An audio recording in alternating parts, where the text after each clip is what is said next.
Study IQ IAS, अब तैयारी हुई affordable. Hello guys, welcome to Study IQ. So दोस्तों, today we are going to move towards the third part of the conquest of Bengal.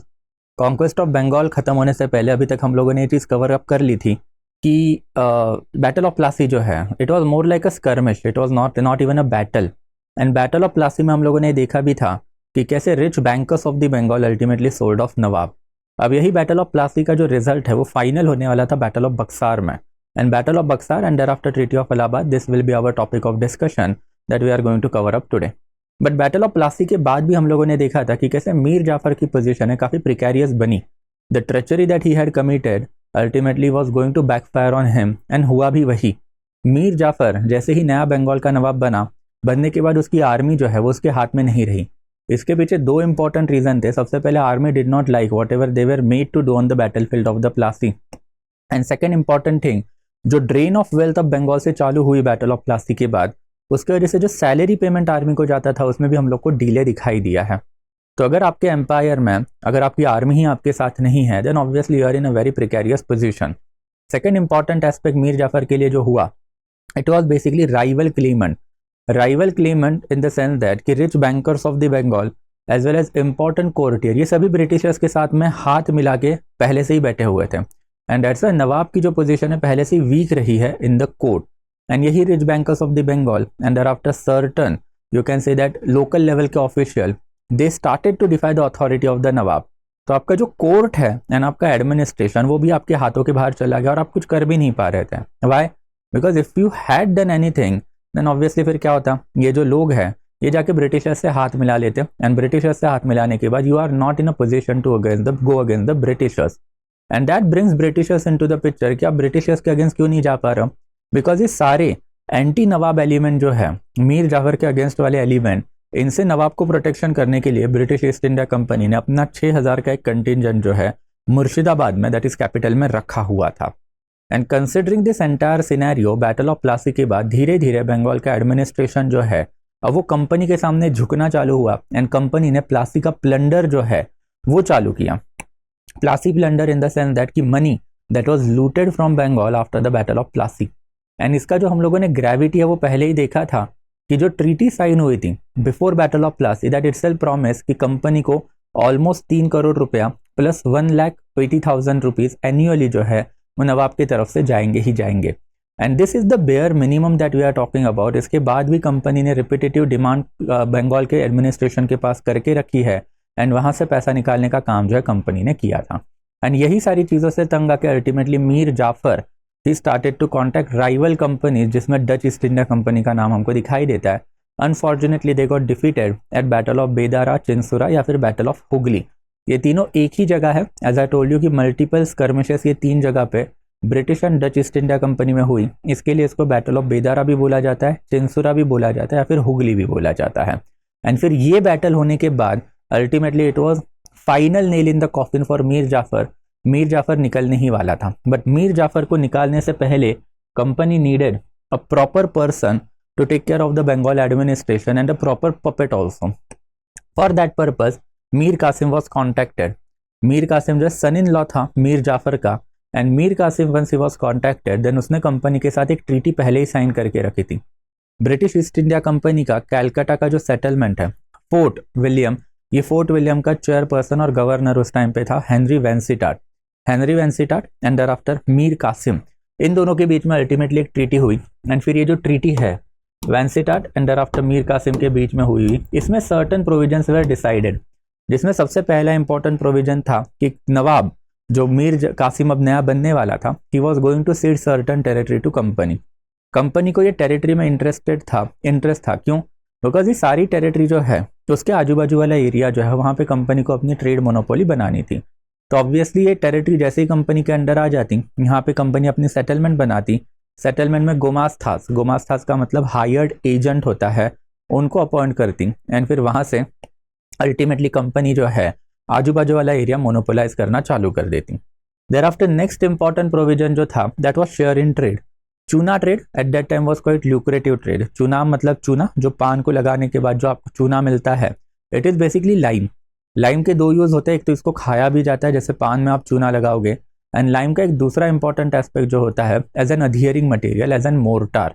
जैसे आज के time पे cement use होता है, पुराने ज़माने में चूना यूज किया जाता था to adhere the subject, to adhere the items for example. तो शेयर इन ट्रेड जो है वो भी बंगाल को चाहिए था, कंपनी को चाहिए था from Nawab of Bengal. Thereafter फिर financing companies war effort, financing of the companies war effort में मीर कासिम प्रॉमिस कि भाई फ्रेंच के साथ आपका साउथ इंडिया में जो बैटल चल रहा है उसके लिए मैं 5 लाख का हेल्प जो आपको कर लूंगा। तो ये एक नया सम जो है कंपनी के पास आ जाता, and this sum was required to the company at that period of time. If you remember ये 1760 वाली कंडीशन है, एंड 1760 में कंपनी का जो फ्रेंच के साथ वॉरफेयर है साउथ में चल ही रहा था। बैटल ऑफ वेंडिवॉस अल्टीमेटली 1760 में ही हुआ था। देयर आफ्टर फिर mutual friendship, this was a common thing कि companies enemy are Mir Qasim's enemy, Mir Qasim's enemy are companies enemy. तो एक दूसरे को हेल्प करने का जो वादा है, प्रॉमिस है, ये भी इन्होंने किया। एंड अल्टीमेटली लास्ट वन जो है कि अगर कंपनी का कोई भी बंदा मीर कासिम के टेरिटरी में आके रहना चाहता तो रह सकता है, मीर कासिम की टेरिटरी का कोई भी बंदा अगर कंपनी के एरिया में जाके रहना है तो रह सकता है। तो free flow of the people in between companies territory and Mir Qasim's territory ये भी सिक्योर किया गया था। And after signing this treaty company ने फिर मीर जाफर को रिप्लेस कर दिया, एंड मीर जाफर के जगह उसका जो सन इन लॉ है दैट इज मीर कासिम जो उसको लाके रख दिया। And Mir Kasim as I told you was an able administrator. Able administrator मतलब इट वाज अलीवर्दी खान, जिसमें वो विजन था, जिसमें वो अकल थी to understand what company is exactly doing. In fact Alivardi Khan का एक ऑफिशियल स्टेटमेंट भी है कि as soon as I am death and Siraj takes over the administration, the headsmen are going to possess my entire empire।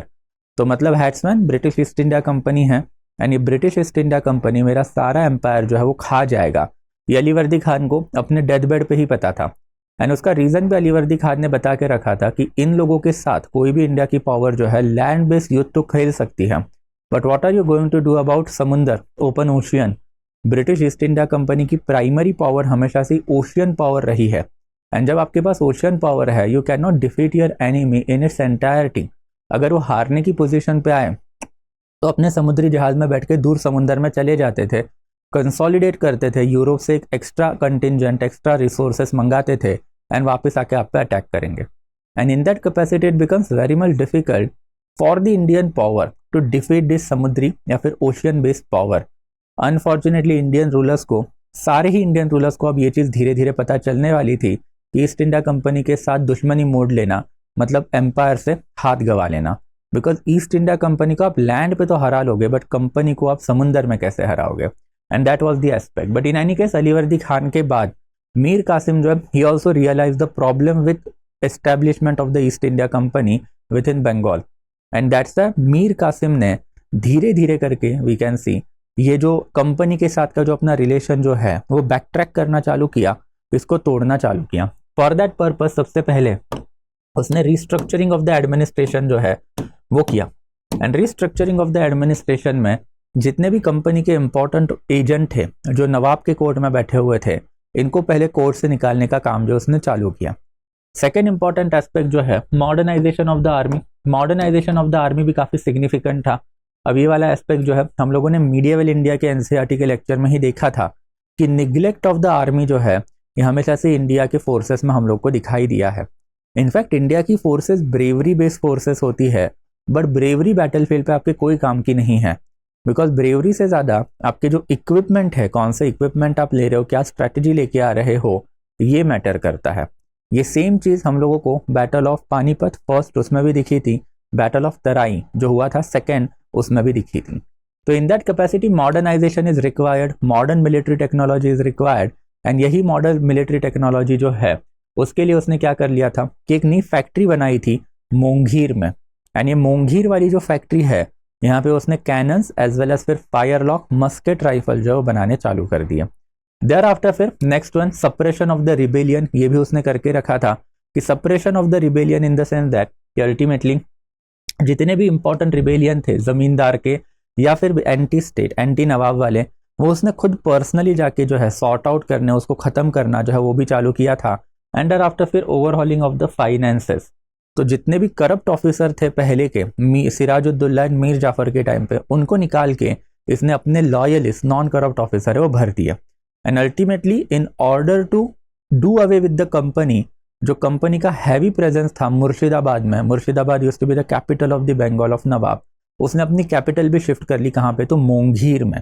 तो के shifting of capital जो है उसकी वजह से हुआ क्या, कंपनी का जो होल्ड था मुर्शिदाबाद के ऊपर, कंपनी के एजेंट ये पूरे सिटी में जो है दे हैड स्प्रैंग्ड अप एंड सारा इंटेलिजेंस कंपनी को पहुंचाने का काम करते थे। Since new capital was created, वहाँ पे कंपनी का प्रेजेंस इतना ज़्यादा नहीं था, एंड नवाब ने जो भी कंपनी से एफिलिएटेड लोग थे उसको मुर्शिदाबाद में ही रुकवाया, खुद उड़ के जो है मोंगीर के साइड में चला गया। तो ये सारे मेजर करने की वजह से हुआ क्या, कंपनी का होल्ड जो है वो धीरे धीरे नवाब के ऊपर से कम होना चालू हुआ। And on the other hand Nawab Mir Qasim was also pressing company कि भाई हमारे बीच में या फिर मीर जाफर और आपके बीच में जो भी ट्रीटी हुई है उसमें हमने ट्रेडिंग प्रिविलेजेस दे के रखे हैं कंपनी को, बट कंपनी का ऑफिशियल जो उसको मिसयूज कर रहे हैं एंड उससे फंड जो है वो मिसअप्रोप्रिएशन हो रहा है, करप्शन हो रहा है। जो हमने पहले ही देख लिया था कि कैसे ये दस्तक जो है प्राइवेट यूज के लिए भी कंपनी का ऑफिशियल यूज करते थे एंड नॉन ब्रिटिश लोगों को ये बेचा भी करते थे। तो ये वाले एस्पेक्ट पहले बंद करो, एंड ये वाले एस्पेक्ट जब बंद नहीं हुए तब बेसिकली फिर मीर कासिम ने एक सबसे इंपॉर्टेंट स्टेप जो है वो उसके जिंदगी का लिया, that is abolishment of all kind of the trade duty across Bengal. And ये वाला जो स्ट्रोक है या फिर ये वाला जो मेजर है मीर कासिम ने लिया हुआ, इट वो use to be considered as a master stroke, because जैसे हमने देखा था कि बंगाल एक बड़ी सिटी है एंड आफ्टर उसमें एक गेट है जहाँ से entry as well as exit होता है, एंड यहाँ पे 10% का ड्यूटी अगर बंगाल का नवाब अगर मांग रहा है तो 10% का duty British East India company के ऊपर पड़ ही नहीं रहा था। ब्रिटिश ईस्ट इंडिया कंपनी के पास राइट टू इशू दस्तक थे and that's why they were not liable to pay this duty. तो ये जो नॉन ब्रिटिश ट्रेडर जो हुआ करते थे उनके ऊपर ये ड्यूटी पड़ती थी, बट इसकी वजह से हुआ क्या, ब्रिटिश ईस्ट इंडिया कंपनी की वर्चुअल मोनोपोली बंगाल के ट्रेड के ऊपर आ गई थी। जैसे ये 10% का ट्रेड जो है वो हट गया, कंपनी का दस्तक जो है वो किसी काम का ही नहीं बचा। मतलब वो दस्तक पहले इंडियन ट्रेडर क्यों खरीदता था, बिकॉज उसको भी ट्रेड ड्यूटी नहीं भरनी थी। ये दस्तक जो है वो कंपनी के ऑफिसर्स इतना अपने पास क्यों रखते थे, बिकॉज उनका माल जो है वो ड्यूटी फ्री एंटर होता था बंगाल के अंदर, जिसकी वजह से उनके माल का वैल्यू ऑटोमेटिकली कम हो जाता था। जैसे ये 10% का ड्यूटी अबॉलिश हो गया, ये अबॉलिश होने के बाद वी कैन क्लियरली सी तब नवाब जो है उसने क्या कर लिया, सारे ही ट्रेडर जो उनको इक्वल फुटिंग के ऊपर ला के रख दिया। एंड जैसे ये दोनों इक्वल फुटिंग के ऊपर आ गए तो मतलब कंपनी की जो मोनोपोली एस्टैब्लिश हो रही थी बंगाल के ट्रेड के ऊपर, अब वो खत्म हो रही थी। एंड दैट्स फटाक से कंपनी जो है they started to become aggressive.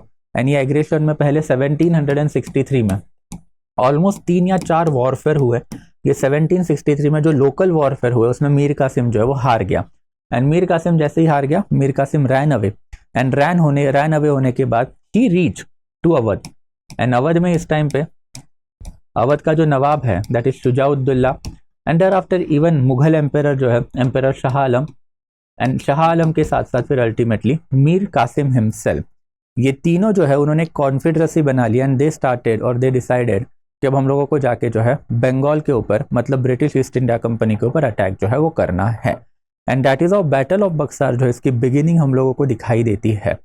तो बैटल ऑफ बक्सार जो है अगेन कंपनी के मिस्टेक्स के वजह से हुआ वी कैन से, और वी कैन ऑल्सो क्लेम कि मीर कासिम जो है since he wanted to reduce the influence of the company on Bengal, उसके वजह से हुआ सारा का सारा बैटल है। बट ये बैटल में ये 3 पार्टीज जो है Shujauddaula, thereafter Mir Qasim and thereafter even we can talk about emperor Shah Alam, इन लोगों का अपने अपना रीजन था पूरे के पूरे वॉरफेयर में उतरने का। एंड फिर ये रीजन जो है that was not conducive to the India. हर एक सेक्शन जो है यहाँ का ये अपने हिसाब से अपने बेनिफिट अपने फायदे के लिए वॉरफेयर में उतरा हुआ सेक्शन था। मीर कासिम को अपना बंगाल वापस चाहिए था। एम्पेरर शाह आलम जो है eight that time he was a very sorry figure. इनके बारे में हम लोगों ने पहले भी पढ़ा था कि by 1760 when he had arrived into Bengal वाला एरिया, अवध वाला एरिया, तो एट दैट टाइम उसके पास ना अपनी टेरिटरी थी ना अपनी आर्मी थी। एंड दैट्स व्हाई फिर शुजाउद्दौला जो बोला वो एम्पेरर को करना पड़ा। And emperor was always in the dilemma कि whether to enter into the warfare और not to enter into the warfare. Ultimately Shujauddaula की वजह से एम्पेरर को वॉरफेयर में उतरना पड़ा, and that proved out to be very much costly not only for the emperor but also for the entire Mughal empire in our country, because emperor हारने वाला था एंड हारने के बाद ट्रीटी ऑफ इलाहाबाद भी साइन होने ही वाली थी। एंड देयर आफ्टर फिर Shujauddaula by this period of time had proclaimed himself as the main entity of the entire Islamic people within our country. यही शुजाउद्दौला जो है जिसने बेसिकली ये 1761 जस्ट 2-3 साल पहले बैटल ऑफ पानीपत हुआ था, जिसके ऊपर लेटर ऑन मराठास में जाएंगे तब देखेंगे। तो मराठास को हराने के लिए अहमद शाह अब्दाली को भी सपोर्ट देके रखा था। एंड देयर आफ्टर यही शुजाउद्दौला जो है he was since hardliner Sunni Islamist person, then in order to proclaim himself superior position या फिर in order to proclaim himself superior person, ये बंदे ने अल्टीमेटली बंगाल के ऊपर इन्वेजन करने का डिसाइड कर लिया। Because since it was a Christian empire, British East India company का, ये लोग इस्लाम थे, तो वो रिलीजियस एंगल को लेके ये जो शुजाउद्दौला जो वॉरफेयर में उतरना चालू कर दिया। तो ये जो रीज़न थे तीनों के, ये अपने अपने रीज़न थे, यानी अपने अपने रीज़न के वजह से एट द बैटल फील्ड इन लोगों में कोई भी हम लोगों को जो है बेसिकली कोऑर्डिनेशन नहीं दिखाई देता है। एंड कोऑर्डिनेशन जैसे ही नहीं दिखाई देता है तो इट मीन्स सारा का सारा गड़बड़ जो है बैटल फील्ड पे होने ही वाला था। तो 1763 में अल्टीमेटली मीर जाफर जो है he was brought back and Mir Jafar को वापस से बंगाल का नवाब बनाया गया। एंड मीर जाफर के बारे में भी बेसिकली बहुत ही you can say that pitiable position इसकी हो गई थी कि after the collapse of his empire 1759 में मीर जाफर जो है he cut out to be a very sorry figure. इसके बाद में कंपनी ने 1763 में जब इसको वापस ढूंढना चालू किया तो कंपनी रियलाइज कि भाई सिर्फ 1 बेडरूम के अपार्टमेंट में मीर जाफर रह रहा है, कहाँ पे, तो मुर्शिदाबाद में। तो इसको ढूंढा गया एंड ढूंढने के बाद इसको वापस से नवाब बनाया गया। नाउ मीर जाफर जब वापस से नवाब बना देन ऑब्वियसली उसकी पूरी की पूरी पोजीशन अब ब्रिटिश ईस्ट इंडिया कंपनी के ऊपर थी and that's why choose to remain loyal to the British East India company. Finally Mir Jafar died in 1765 and जब वो मरा देन उसके बाद में उसका जो बेटा है he became the new nawab. तो this is something just for the brief background and that brings us to the battle of Buxar जो अल्टीमेटली 1764 में हुआ। नाउ बैटल ऑफ बक्सार में as I had told you कि मीर कासिम जो है ये ट्रांजिट ड्यूटी के इशू के ऊपर पहले कंपनी से उलझ पड़ा, कंपनी से लोकल लेवल के वॉरफेयर खेले एंड वॉरफेयर में जब ये सक्सेसफुल नहीं हुआ तो ये उल्टे पाव भाग गया इन द सेंस दैट कि ये भाग के अल्टीमेटली कहाँ पे आ गया, अवध में आ गया। एंड अवध में आने के बाद इसने जो कॉन्फेडरेसी जो है वो बनाई एंड ये कॉन्फेडरेसी जो है उन्होंने अल्टीमेटली डिसाइड किया कि now enough is enough and we are going to attack British East India company in Bengal. तो इन्होंने एक्चुअल में अटैक जो है वो मुर्शिदाबाद के ऊपर करने की सोची थी एंड मुर्शिदाबाद के ऊपर ही अटैक हुआ था। बट अनफॉर्चुनेटली मुर्शिदाबाद जो है ये उस टाइम पे हैवीली डिफेंडेड सिटी थी, ब्रिटिश ईस्ट इंडिया कंपनी की आर्मी से डिफेंडेड सिटी थी। तो दैट्स व्हाई मुर्शिदाबाद ये हरा नहीं पाए। तो मुर्शिदाबाद से रिट्रीट जब ये कर रहे थे वापस से अवध की तरफ, तब रास्ते में बेसिकली आता है बक्सार। बक्सार में एक फोर्ट है एंड ये बक्सार का फोर्ट जो है वहाँ पे एक डिफेंसिव सेटलमेंट लगा के रखा था हेक्टर मुनरो ने। तो Hector Munro was basically the commander of the British army at that period of time and Hector Munro ने ये बक्सार के अराउंड जो है ये जो कंबाइंड आर्मी है मुगल एम्पेरर, मीर कासिम एंड शुजाउद्दौला उसको ट्रैप कर दिया and that's the battle of Berkshire become quite significant. Even though this entire warfare जो है वो एक्चुअल में मुर्शिदाबाद में खेला गया वॉरफेयर था, जहाँ पे ये तीनों पावर जो है दे हैड ऑलरेडी रियलाइज कि they are of no match to the British East India company. तो जब ये रिट्रीट कर रहे थे वापस से बंगाल की तरफ, तब जाके ये बक्सार के अराउंड जो पूरा का पूरा वॉरफेयर होता हुआ हम लोग को दिखाई दिया है। And unfortunately battle of Buxar जो है, ये बैटल ऑफ बक्सार में तीनों फोर्सेस जो है वो टिक नहीं पाए बिकॉज फोर्ट है उसके आजू बाजू में बेसिकली जो है रिवर जाती है एंड फिर ये रिवर के ऊपर बना हुआ पूरा का पूरा फोर्ट है। तो इन लोगों ने क्या किया था, दैट इज बेसिकली ट्राइपार्टाइट लोगों ने, कॉन्फेडरेसी ने, that is nawab, thereafter emperor and thereafter Mir Qasim. तो ये जो तीनों जो है उन्होंने बेसिकली इसके ऊपर ब्रिजेस बना के रखे थे एंड ब्रिजेस बना के बेसिकली इन्होंने फोर्ट को बिसीज किया था। एंड बिसीज करने के बाद 3 एंटिटीज थी टोटल, एक साइड में आपका मीर कासिम, एक साइड में एम्पेरर एंड देयर आफ्टर सबसे रियर साइड में जो है हम लोगों को दिखाई देता है that is Nawab Shujauddaula. Ultimately ये बैटल फील्ड में ये जो पूरा का पूरा फोर्ट है उसका गेट खोल के हेक्टर मुनरो खुद बाहर पड़ा and Hector Munro gave a dash to the entire contingent of the Nawab Shujauddaula. Nawab Shujauddaula के ऊपर जैसे ही पूरी की पूरी माइट पड़ी ब्रिटिशर्स की, नवाब उल्टे पाव भाग निकला एंड भाग निकलने के चक्कर में अल्टीमेटली इसने जो ब्रिजेस थे वो भी सारे के सारे जला दिए ताकि कंपनी उसका पीछा ना करे। But it proved out to be a very foolish measure because ये ब्रिजेस जैसे ही अपने बर्न किए तो उसका मतलब आपने emperor and thereafter Mir Qasim को उसी साइड में छोड़ दिया, आप नदी के इस साइड में आ चुके हैं एंड अल्टीमेटली आप जो है वापस से उनके हेल्प के लिए जा भी नहीं पाओगे। And in that capacity Nawab Shujauddaula had no other option but to return back to his capital that is Allahabad. तो इलाहाबाद में अल्टीमेटली नवाब भाग निकला। कंपनी के जो आर्म फोर्सेस थे, आर्मी थी अंडर हेक्टर मुनरो, उन्होंने अल्टीमेटली फिर Mir Qasim and after emperor Shah Alam दोनों को कैप्चर कर लिया एंड ये दोनों को अल्टीमेटली लेके ये लोग इलाहाबाद पहुंचे, जहाँ पे शुजाउद्दौला जो है he was ready to surrender and even Shujauddaula ultimately had to surrender and that's the 1765 में अल्टीमेटली फिर हम लोगों को दो ट्रीटीज दिखाई देती है, that is battle of treaty of Allahabad with Shujauddaula and treaty of Allahabad with emperor Shah Alam. तो अब ये दोनों ट्रीटीज जो इसके बारे में भी देखेंगे, और उसके पहले थोड़ा बहुत फैक्चुअल डिटेल जो है इसका भी आपको याद जो है वो रखना है। तो सबसे पहले एंड फॉर्मल जो है कि अगर हम लोग ये कोर्स ऑफ वॉर देखें तो कोर्स ऑफ वॉर में हम लोगों को एक्चुअल में बैटल होते हुए दिखाई दिया है। अगर हम लोग इसको कंपेयर करते हैं बैटल ऑफ प्लासी से, तो बैटल ऑफ प्लासी में ऑन द ग्राउंड फील्ड हम लोग को ऐसा कोई बैटल होता हुआ दिखाई ही नहीं दिया है, एक्सेप्ट फॉर मीर मदान की forces which had fought against the treacherous Mir Jafar and East India company. उसके अलावा कोई भी ऐसा बैटल हमको दिखाई ही नहीं दिया है।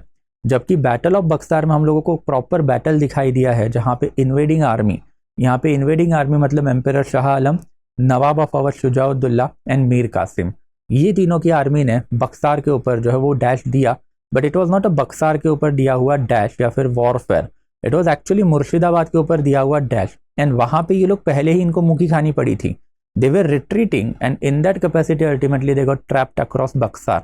एंड बक्सार के फोर्ट में अल्टीमेटली जो वॉरफेयर हुआ उसमें भी हेक्टर मुनरो रियलाइज कि इनके पास बेसिकली 3 विंग है आर्मी के, उसमें से 2 विंग जो है ये टोटली नाकारा विंग है एम्पेयर शाह आलम एंड मीर कासिम का। The actual wing is basically is that of the Nawab Shujauddaula and that's why Hector Munro ultimately decided कि भाई डिफेंसिव सेटलमेंट लगाने से बेटर है दरवाजे खोलते फोर्ट के बाहर निकलते और डायरेक्टली इनको जो है दैट इज शुजाउद्दौला को मारने का ट्राई करते हैं।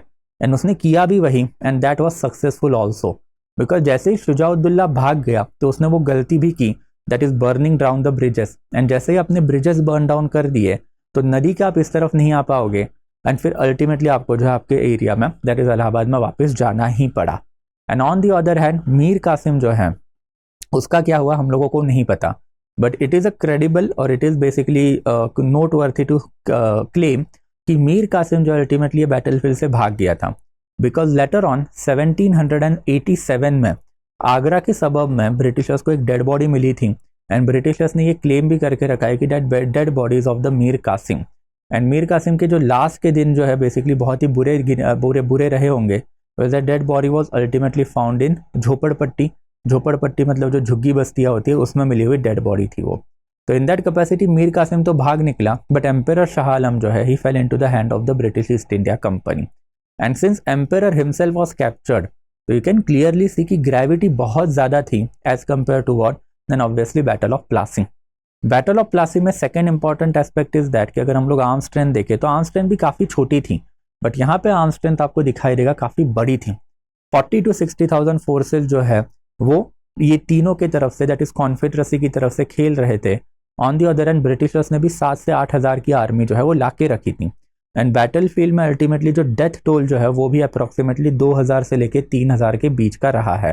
तो ये सारा data makes battle of Plassey a proper battle rather than skirmish, because battle of Plassey में हम लोगों को प्रॉपर बैटल भी दिखाई देता है, proper arm strength and casualties भी दिखाई देती है, और इसका जो रिजल्ट जो था वो भी सिग्निफिकेंट था, because Mughal emperor as well as Nawab of Awadh both fell before British East India company. तो it was very closely fought battle and ये क्लोजली फॉट बैटल जो है उसमें कंपनी की जो मिलिट्री स्ट्रेंथ थी, वेस्टर्न आर्मी टेक्नोलॉजी जो थी वही सुपीरियर प्रूव आउट हो गई। And artillery department of the company अब इसके सामने इंडियंस नहीं टिकेंगे, ये हम लोगों ने पहले ही देख लिया था। ये सबसे पहले इंडिया में प्रूव करने का काम कहीं पे हुआ था तो बैटल ऑफ सेंट थोमे में हुआ था ड्यूरिंग एंग्लो फ्रेंच स्ट्रगल, जहाँ पे महाबत खान की आर्मी, ये जो फ्रेंच आर्मी जो उसके सामने टिक नहीं पाई despite having strength of 10,000, and जबकि फ्रेंच की जो स्ट्रेंथ थी वो हार्डली 1000 की ही थी। एंड वही वाले रिजल्ट आपको बार बार अगेन एंड अगेन दिखाई देंगे, जिसमें battle of Buxar is one of the landmark battle, is something that we can say. And after the battle ultimately as I told you कि 2 ट्रीटी ऑफ इलाहाबाद जो बेसिकली साइन हुई, and ये 2 treaty of Allahabad के साथ साथ मीर जाफर जो है, ये मीर जाफर जो उसकी पोजीशन वापस से सिक्योर हुई। मीर जाफर को वापस से नवाब 1763 में ही कंपनी ने बना दिया था, बट 1763 में कंपनी ने जैसे ही इसको नवाब बना दिया तो नवाब बनाने के बाद मीर जाफर का जो पोजीशन जो है ये वाला पोजीशन अब वापस से कंपनी ने सिक्योर किया। बस अब कंपनी ने उसके ऊपर एक और प्रोविजन डाल दिया कि आप आपकी आर्मी जो है ये बेसिकली नहीं रखोगे, सारा का सारा protection British East India company आपके लिए करेगा। ये सारे प्रोविजन इंपॉर्टेंट है बिकॉज लेटर ऑन यही प्रोविजन यू विल सी कि इस्तेमाल किए गए थे in the subsidiary alliance treaty of Lord Wellesley. तो ये जो बैटल ऑफ बक्सार है उसके बाद में जो ट्रीटी ऑफ इलाहाबाद जो है वो भी काफ़ी सिग्निफिकेंट है, उसके ऊपर भी हम लोगों को थोड़ी सी इंफॉर्मेशन है वो चाहिए ही है। सबसे पहले ये बैटल जो है ये जैसे ही खत्म हुआ, by that time British East India company ने लंदन में जो बैठा हुआ ये है दैट इज रॉबर्ट क्लाइव जो है उसको इंडिया में वापस भेज दिया था। रॉबर्ट क्लाइव को 1759 में ही कंपनी ने वापस बुला दिया था, and when Robert Clive was interested in the British politics, so that's why he went back. But 1764 में जैसे ही बैटल ऑफ बक्सार चालू हुआ, कंपनी रियलाइज कि भाई गड़बड़ हो सकती है, एंड अगर गड़बड़ हुई then who is the better person to handle the situation than Robert Clive, and that's why Robert Clive को वापस कंपनी ने भेजा था। And by the time period of the treaty of Allahabad Robert Clive had reach back, and Robert Clive ने ultimately 2 important treaties जो है वो sign करके रखी थी। ये 2 इंपॉर्टेंट ट्रीटी में सबसे पहला जो था it was with the Shujauddaula, और शुजाउद्दौला के साथ जो ट्रीटी साइन हुई थी उसके इंपॉर्टेंट प्रोविजन क्या थे कि सबसे पहले शुजाउद्दौला को 50 लाख की war indemnity British East India company को देनी पड़ेगी, बिकॉज कंपनी का खर्चा हुआ है 50 लाख का, कंपनी ने मांग लिया, वो देना पड़ेगा, एंड दैट 50 लाख रुपीज जो है 5 million rupees ultimately was handed over to the company. Second important aspect जो है शुजाउद्दौला की जो टेरिटरी है वो टेरिटरी का जो कैपिटल है इलाहाबाद, उसमें British contingent east India company का कंटिजेंट रहेगा। ये सेम प्रोविजन कंपनी ने पहले जो है बंगाल के लिए भी करके रखा था, and company realized its importance because company का आर्म फोर्सेस जैसे ही कैपिटल में आया तो उसका मतलब क्या हुआ, ये आर्म फोर्सेस का एक लीडर भी है, वो राइवल क्लेमेंट के साथ भी कॉन्टैक्ट रखेगा, एंड नवाब के कोर्ट में जो भी चीज़ें हो रही है कंपनी को फटाक से पता भी चलती थी, तो Nawab was in no position to revolt against company thereafter. And इसी के वजह से ये सेकेंड इंपॉर्टेंट प्रोविजन था कि एक सर्टन कंटिजेंट जो है वो बेसिकली कैपिटल सिटी में रखा जाएगा। तीसरा इंपॉर्टेंट प्रोविजन जो है is basically treaty of Kara and treaty of Allahabad जो है, सॉरी ये टेरिटरी ऑफ कारा जो है वो इलाहाबाद के बाजू वाली ही टेरिटरी है, वो नवाब से कंपनी के पास आ जाएगी। एंड अल्टीमेटली इसके अलावा फोर्थ इंपॉर्टेंट प्रोविजन जो एक ट्रीटी ऑफ फ्रेंडशिप भी हुई इन द सेंस दैट कि nawab's enemy are of British East India company's enemy and British East India company's enemy are of nawab's enemy. तो ये जो म्यूचुअल फ्रेंडशिप वाला जो प्रोविजन है वो भी इस ट्रीटी में हम लोग को दिखाई दिया है। तो कंपनी ने नवाब से जो कारा की टेरिटरी जो लेके रखी थी वो क्यों लेके रखी थी, because of the emperor Shah Alam. Shah Alam के बारे में हमने पहले ही देखा था कि 1760 के around when he had become king, तो at that time he was a fugitive king, fugitive emperor, because उसके कोर्ट में, दिल्ली वाले कोर्ट में उसका कोई भी प्रेजेंट जो है नहीं था, and he was wandering around here and there. उसको चाहिए थी आर्मी, उसको चाहिए था पैसा, एंड उसको चाहिए थी टेरिटरी, एंड यही तीनों चीज़ें अल्टीमेटली कंपनी ने एम्परर शाह आलम को दे दी via separate treaty of Allahabad. तो कंपनी ने शाह आलम को सबसे पहले जो है प्रॉमिस दे दिया कि भाई हम जो है आपको क्या करेंगे, एक ट्रीटी देंगे, टेरिटरी देंगे, और ये टेरिटरी कौन सी है, देन कारा की। देयर आफ्टर कंपनी ने ये भी प्रॉमिस किया था कि अगर एम्परर कंपनी का प्रोटेक्शन लेता है तो he can use British East India companies army, और एम्परर को यही तो चाहिए था, उसके पास आर्मी ही नहीं थी, आर्मी नहीं थी, इसीलिए शुजाउद्दौला की बात मानकर उसको बैटल ऑफ बक्सार में उतरना भी पड़ा था। एंड देयर आफ्टर तीसरा इंपॉर्टेंट प्रोविजन है company promise to give annual sum of 26 lakh rupees to the emperor, अगर emperor diwani of Bihar, Bengal and Odisha company को दे दे। एंड एम्परर ने ये भी एक्सेप्ट कर लिया बिकॉज एम्परर के पास पैसा भी नहीं था, तो एम्परर को 26 lakh rupees, territory of Kara and thereafter army, जो तीनों चीजें चाहिए थे वो मिली, and that's why ultimately emperor ने दीवानी ऑफ बिहार, बंगाल, ओडिशा जो है वो कंपनी को हैंड ओवर करना जो है वो एक्सेप्ट कर लिया, उसको जो है परमिशन दे दी। अल्टीमेटली ये चीज़ जो है गड़बड़ वाली चीज़ थी, ये क्यों थी लेटर ऑन हम जब एडमिनिस्ट्रेटिव मेजर्स देखेंगे तो उसमें पता आपको चल जाएगा। बट ऑब्वियसली पूरा का पूरा जो बैटल हुआ इसका इंपॉर्टेंस भी उतना ही सिग्निफिकेंट है कि सबसे पहले प्लासी का जो वर्डिक्ट था, ये वर्डिक्ट अब क्या हुआ, ये सिग्निफाई हो गया, ये वर्डिक्ट जो पूरा का पूरा कंप्लीट हो गया। इससे हम लोग को ये चीज़ पता चली कि even though battle of Plassey was a skirmish, अगर वहाँ पे भी अगर प्रॉपर बैटल होता तो ईस्ट इंडिया कंपनी अपने 3000 के फोर्सेस के साथ नवाब की 50,000 की आर्मी को आराम से हरा ही देती। वही चीज़ अल्टीमेटली ईस्ट इंडिया कंपनी ने बाद में भी की कि 7,000 की आर्मी के साथ 40,000 की आर्मी को उन्होंने हरा दिया था। तो this particular battle that is battle of Berkshire, इसका वजह से कंपनी के ऊपर जो स्टिग्मा था कि they won that battle of Plassey treacherously, ये धुल गया। कंपनी हमेशा यही क्लेम करती थी कि अगर हम लोग को बैटल ऑफ प्लासी में अगर प्रॉपर वॉरफेयर खेलना पड़ता तो हम खेलते और जीतते भी, and that was quite true also, because Berkshire में हम लोगों को वही दिखाई देता है। सेकेंड इंपॉर्टेंट जो है showcase of the military strength, कि कंपनी ने अब ये भी पूरे के पूरे इंडिया को क्लियर आउट कर दिया था कि ना we are the real masters of India. Showcase of the military strength in the sense that कि अल्टीमेटली हमारे पास भले ही आर्मी छोटी है, बट दैट छोटी army is quite sufficient to defeat any of the king across India. Battle of Buxar के time पे इंडिया में सबसे सुप्रीम किंग अगर कोई रहेगा तो वो था नवाब शुजाउद्दौला। नवाब शुजाउद्दौला ने एक मास्टर स्ट्रोक खेला था that he sided with Ahmad Shah Abdali in 1761 battle of Panipat, and Marathas उसमें हार गए थे। तो अब मराठाज हारने के बाद इंडिया में अगर कोई सिग्निफिकेंट किंग बचा था वो शुजाउद्दौला था, एंड अगर शुजाउद्दौला भी कंपनी को नहीं यहाँ पर हरा पा रहा है तो it was what showcase of the military strength, it was warning to each and every Indian king कि भाई हम लोग आ चुके हैं और हमारे सिवा जो अभी आपके पास दूसरा कोई ऑप्शन नहीं है। तीसरा जो है reduce significance of the Mughal. Mughals की कंडीशन अब तो एकदम ही पीटिएबल हो गई थी। हमने लेटर मुगल्स भी कवर किए थे, एंड लेटर मुगल्स में भी हम लोगों ने देखा था कि धीरे धीरे करके लेटर मुगल्स ने जो गलतियां की ultimately it costed not only Mughal empire but also India. And इसमें शाह आलम की भी यही गलती रही है कि Shah Alam was man of the short sightedness, उसके पास कोई विजन नहीं था, and under short sightedness ultimately Shah Alam accepted such provision which proved out to be disasters for our country, कि अल्टीमेटली उसने कारा के चक्कर में, आर्मी के चक्कर में एंड 26 लाख रुपीस के चक्कर में अपनी सुजेराइनिटी, अपना इंडिपेंडेंस ब्रिटिशर्स को दे दिया। बिकॉज ब्रिटिशर्स ने उसका प्रोटेक्शन अपने हाथ में लिया है तो obviously he had to listen to the Britishers, because ये प्रोटेक्शन के लिए पैसा जो है वो उसके पास नहीं था। इट वॉज ब्रिटिशर्स वॉट रहमदिली या फिर ब्रिटिशर्स जेनेरोसिटी, जिसकी वजह से शाह आलम को ये सारी चीज़ें मिली हुई थी। तो मुगल्स का सिग्निफिकेंस भी अब इंडिया में जो है क्या हुआ, बहुत ही ज़्यादा रिड्यूस हुआ, एंड अल्टीमेटली अवध जो है that acted as a buffer state. British East India company का अगर हम लोग इनिशियल पॉलिसी देखें तो East India company was not interested in pan Indian empire.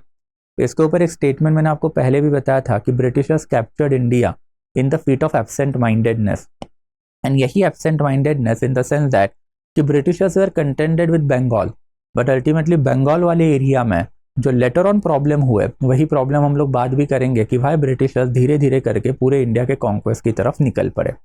But in any case since Britishers were happy for Bengal, then Bengal को अगर protect करना तो आपको एक बफर स्टेट चाहिए। ये बफर स्टेट बन गया अवध। बफर स्टेट का मतलब क्या होता है कि अगर बंगाल के ऊपर अटैक करना तो आपको पहले अवध को हराना पड़ेगा, बिकॉज अवध को क्रॉस करके ही तो आप बंगाल में जाओगे। अगर बंगाल में जाना है तो उत्तर प्रदेश बिहार वाला एरिया आपको क्रॉस करके ही बंगाल में जाना पड़ेगा, and that is what exactly happen. Uttar Pradesh Bihar जो है उस टाइम पे अवध वाली टेरिटरी थी, एंड अवध वाली टेरिटरी से अल्टीमेटली अगर आपको जाना है बंगाल में तो let's have a defensive settlement in Awadh. तो अवध में शुजाउद्दौला की रिस्पॉन्सिबिलिटी है कि पीछे बैठा हुआ बंगाली उसको डिफेंड करो, and that's Awadh become buffer state during this particular warfare.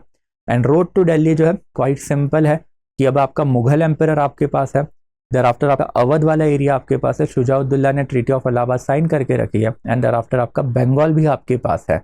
तो मतलब दिल्ली से लेके बंगाल तक का जितना भी area that is fertile Ganga Yamuna doab, ये फर्टाइल गंगा यमुना डोब की हमने बहुत बार पहले भी एंशंट और मिडियल में बात की है। यही फर्टाइल गंगा यमुना डोब अब ब्रिटिशर्स के हाथ में पड़ गया, and since this fertile Ganga Yamuna doab अब ये ब्रिटिशर्स के हाथ में पड़ गया तो यहाँ के बाद अल्टीमेटली वी विल सी कि ब्रिटिश ईस्ट इंडिया कंपनी जो है it become a formidable power in our country. तो जो सिग्निफिकेंस है बैटल ऑफ बक्सार का ये काफ़ी ज़्यादा है in terms of the impact. ये battle of Buxar one of the most significant battle माना जाता है, even more important than battle of Panipat. Battle of Panipat में मराठास हारे थे, and that's why Marathas were not to rule India, ये क्लियरिफाई हो गया था। बट बैटल ऑफ बक्सार के बाद ये क्लियरिफाई हो गया था कि who is going to rule India and why they are going to rule India. Because इनके पास गंगेटिक डोब था, जो फर्टाइल प्लेन है इंडिया का, मैक्सिमम रेवेन्यू इंडिया का यही से आता है। इनके पास बंगाल, अवध एंड मुगल तीनों एंटिटीज इनके अंडर आ चुकी थी, एंड यही तीनों एंटिटी इंडिया की ट्रेडिशनली रिचेस्ट एंटिटी है, वो भी मानी जाती है। ये तीनों के तीनों एंटिटी के साथ इन्होंने ट्रीटी ऑफ फ्रेंडशिप जैसे प्रोविजन साइन करके रखे थे, and that's why this people started to become loyal to the Britishers also, जिसकी लेटर ऑन हम लोग को बात भी करनी है। तो ये जो इम्पैक्ट जो है बैटल ऑफ प्लासी के, I hope it is quite clear, and then that sums up today's session. तो आज के लिए बेसिकली इतना ही। अगेन जाने से पहले आई गेस ये लेक्चर ऑफ 1 अगस्त को ही होगा, तो will not talk about it because ये बैच तब तक आई गेस क्लोज हो चुका होगा। बट इन एनी केस अब नेक्स्ट बैच जो वो अगस्त के एंड में या फिर सितंबर के पहले वीक में आने ही वाला है, तो keep tab on it. But today we are going to stop over here. Again जाने से पहले you can have the access to this PPT on the Telegram channel of ours. And अगर आपको कोई डाउट रहेगा related to this section, then obviously you can have direct conversation with me on the Instagram channel of ours. So today we are going to stop over here. Rest of the things will be taken care of tomorrow. तो कल जो है हम लोग basically नई entity की तरफ बढ़ेंगे यानी ब्रिटिश कॉन्क्वेस्ट जो उसको आगे कंटिन्यू करेंगे. So thank you so much guys, will be stopping over here today. Thank you so much. Study IQ IAS, अब तैयारी हुई अफोर्डेबल.